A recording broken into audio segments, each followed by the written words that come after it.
Korang ada tak member yang nampak biasa-biasa je, tak viral, tak tayang kereta mewah kat IG, tapi sekali lepak, baru tahu dia rupanya CEO Megah Holdings. Dia tak jual barang trending, tak buka bisnes hype, tapi dia buat bisnes yang orang jarang nak pandang. Bisnes boring, tapi steady print duit. So, dalam video ni, Bros Duit nak share 4 bisnes boring yang jana RM25,000 sebulan.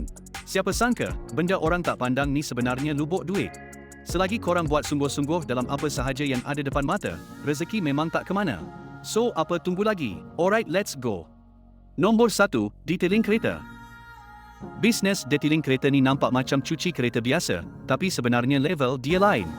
Detailing fokus pada cuci, polish, wax, coating dan bersihkan dalaman sampai kereta nampak macam baru keluar showroom. Ramai pemilik kereta, terutama yang sayang kereta, sanggup bayar mahal asalkan kereta nampak tip-top. Sebab tu walaupun nampak macam servis biasa, detailing ni sebenarnya servis premium. Kelebihan detailing ialah pelanggan jenis repeat dan setia. Sekali puas hati, diorang akan datang balik setiap beberapa bulan untuk maintain coating atau polish. Detailing juga banyak bergantung pada hasil kerja dan review pelanggan, jadi reputasi sangat memainkan peranan. Dari segi pendapatan, satu pakej detailing penuh boleh charge sekitar RM400 hingga RM1,500 ikut jenis servis macam basic detailing, polish, ceramic coating, interior deep clean. Kalau sehari buat purata 3 buah kereta dengan nilai purata RM600, sehari dah RM1,800. Dalam 26 hari bekerja, jualan kasar boleh cecah sekitar RM46,800 sebulan. Kos overhead realistik termasuk sewa kedai RM2,000 ke RM4,000, gaji 2 pekerja RM4,000 ke RM6,000, bahan kimia dan coating RM4,000 ke RM6,000, air dan elektrik RM800 ke RM1,200, serta kos peralatan dan maintenance RM1,000 ke RM2,000. Lepas tolak semua ni, untung bersih sekitar RM25,000 sebulan memang boleh capai. Untuk naikkan margin, boleh tambah servis macam headlamp restoration, engine bay detailing, coating rem dan tinted maintenance. Bila pelanggan dah percaya, senang nak upsell servis tambahan tanpa perlu cari pelanggan baru. Kesimpulannya, detailing kereta ni memang bisnes boring yang tak perlukan teknologi canggih, tapi sangat bergantung pada kemahiran tangan dan ketelitian. Selagi orang miliki kereta dan nak jaga kereta diorang, servis ni akan sentiasa dicari. Kalau jaga kualiti kerja dan layanan pelanggan, detailing boleh jadi mesin duit konsisten setiap bulan.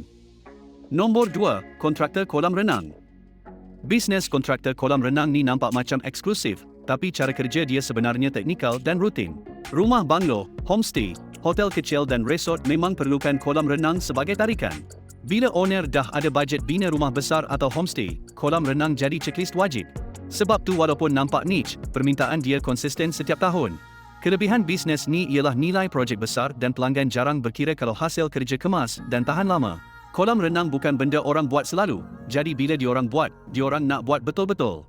Dari gali tanah, buat konkrit, pasang tiles, sistem pam dan penapisan, semua ni perlukan kepakaran. Tak ramai kontraktor sanggup fokus bidang ni, jadi persaingan tak seteruk bisnes lain. Dari segi pendapatan, satu projek kolam renang rumah biasanya bernilai sekitar RM40,000 hingga RM120,000 ikut saiz dan desain. Kalau sebulan siapkan satu projek sederhana atau 2 projek kecil, jualan kasar boleh cecah RM70,000 hingga RM100,000. Kos overhead realistik termasuk bahan binaan dan tiles RM25,000 ke RM40,000, sistem pam dan penapisan RM8,000 hingga RM15,000, upah pekerja 3-5 orang RM10,000 ke RM15,000, sewa peralatan dan jentera kecil RM3,000 ke RM5,000, serta pengangkutan dan kos tapak RM2,000 ke RM4,000. Dengan kawalan kos yang baik, untung bersih sekitar RM25,000 sebulan memang boleh dicapai. Lagi menarik, lepas siap bina kolam, kontraktor boleh tawarkan servis maintenance bulanan. Cuci kolam, jaga chemical, servis pam, semua ni jadi pendapatan berulang tanpa perlu cari projek baru. Ramai owner kolam memang tak tahu nak jaga sendiri, jadi diorang lebih suka ambil pakej servis.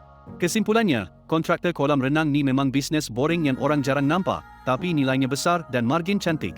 Ia tak bergantung pada trend, tapi pada keperluan pemilik rumah dan homestay yang nak tambah nilai hartanah. Untuk yang ada kemahiran teknikal dan sanggup urus projek tapak, ini bisnes yang boleh bagi pendapatan stabil dan lumayan. Nombor 3, servis ubah suai dan baiki kontainer. Servis ubah suai dan baiki kontainer ni memang contoh bisnes boring yang orang selalu pandang sepi, tapi sebenarnya duit dia senyap-senyap padu. Kontainer ni bukan setakat untuk simpan barang je, tapi banyak orang guna jadi site office, store project, kedai kecil, kafe kontainer, sampai rumah sementara. Selagi ada construction, logistik dan bisnes kecil, selagi tu kontainer akan sentiasa diperlukan. Kerja bisnes ni biasanya melibatkan welding, potong besi, pasang pintu, tingkap, aircon, wiring asas dan kemasan dalaman.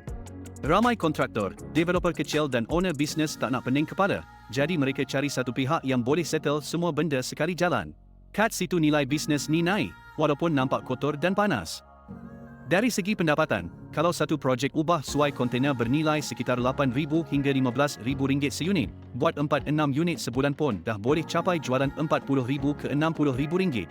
Kos overhead yang realistik termasuk gaji 2-3 pekerja RM6,000 ke RM8,000, sewa bengkel atau tapak kerja RM1,500 ke RM3,000, elektrik, welding rod, gas, cat dan alat habis guna RM3,000 ke RM5,000. Lepas tolak semua kos, untung bersih RM20,000 sebulan tu memang sangat masuk akal kalau job konsisten. Kelebihan bisnes ni, pelanggan biasanya repeat atau datang melalui rekomendasi. Sekali puas hati, projek seterusnya dia bagi dekat orang sama. Tambah pula kontena ni barang tahan lama, jadi bila rosak, orang lebih rela baiki daripada beli baru. Ini buatkan bisnes ni stabil, tak ikut trend dan tak terkesan dengan musim sangat. Kalau nak scale, korang boleh fokus pada niche tertentu macam container site office, container store industri, atau container retail. Inilah jenis bisnes boring yang tak viral, tak glamour, tapi diam-diam boleh bagi kehidupan selesa kalau buat betul-betul. Nombor 4, pembekal frozen food. Bisnes pembekal frozen food ni memang nampak simple dan boring, tapi sebenarnya market dia besar gila. Banyak kedai makan, restoran, kantin, hotel perlukan stok frozen food.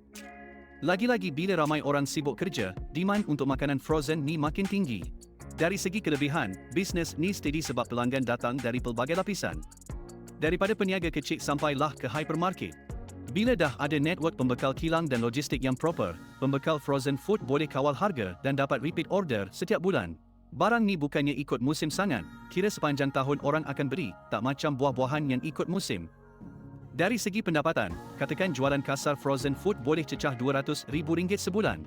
Dengan margin keuntungan lebih kurang 35%, itu dah jadi lebih kurang RM70,000 untung kasar. Lepas tolak kos overhead bulanan, sewa cold room RM8,000, bel elektrik RM6,000 sebab freezer jalan 24 jam, gaji staf RM8,000, lori sejuk beku campur minyak RM5,000 dan lain-lain kos sekitar RM3,000. Jumlah overhead lebih kurang RM30,000. Jadi untung bersih yang tinggal boleh capai RM40,000 sebulan, konsisten kalau dapat kawal stok dan maintain pelanggan tetap. Potensi bisnes ni sebenarnya sebab dia boleh scale besar. Kalau dapat kontrak supply dengan hypermarket, hotel chain, atau sekolah dan kantin universiti, memang auto naik lagi sales. Bila ada kapasiti cold storage besar, korang boleh jadi supplier utama di kawasan tu, dan orang lain kena beli dengan korang. Kesimpulannya, bisnes pembekal frozen food ni memang nampak boring, tapi cash flow dia laju dan repeat order memang tak pernah putus. Orang akan sentiasa makan, dan makanan frozen ni jadi pilihan utama. Dengan sistem simpanan yang baik dan rangkaian pelanggan yang luas, boleh jadi jutawan senyap hanya dengan supply nugget, sausage, dan ayam perap je. Alright guys, itu dia 4 bisnes boring yang untung RM20,000 sebulan. Ingat, bisnes ni tak semestinya kena nampak cool untuk jadi lubuk duit. Kadang-kadang, yang paling low profile itulah yang paling untung. Kalau korang nak idea-idea bisnes boring yang lain, boleh singgah video saya yang lain.